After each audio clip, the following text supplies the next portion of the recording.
Il-Prim Ministru Joseph Muscat reġa' farfar ir-responsabilità tal-kriżi li jinsab fiha pajjiżna fuq ħadd ieħor.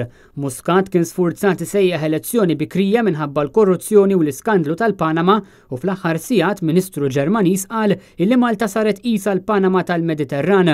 Mistoqsi dwar dawn il-kummenti Muscat qal li l-iskandlu tal-Panama mhuwiex it-tort tiegħu. Ma taħsibx li kieku pajjiżna ma laħakimx mill-iskandlu tal-Panama forsi dak il-Ministru Ġermaniż ma kienx jitkellem bl-istess mod u ma kienx jgħid illi Malta saret l-Panama tal-Ewropa?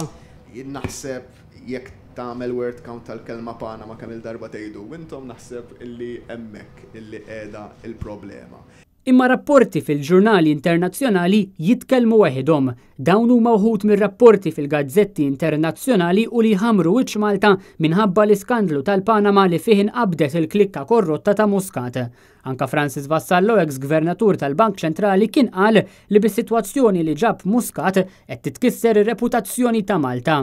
Ħadimna 20 sena biex ikunu puri u issa fradda ta' ftit żmien sinna kollox ma ġara xejn. Li għandna kumpanija li hija tiftaħ kumpaniji għal Maltin. Presidenti tax-xati Maltin tiftaħilhom barra minn Malta u ma jiġri xejn huwa xejn.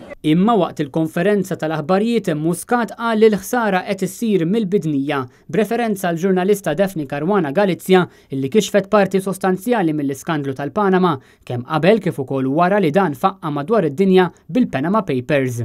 Kull mandu jagħmel jmur sal-bidnija u ma jħallihx illi jitħammeġ isem Malta m'għandux għalfejn idur id-dinja.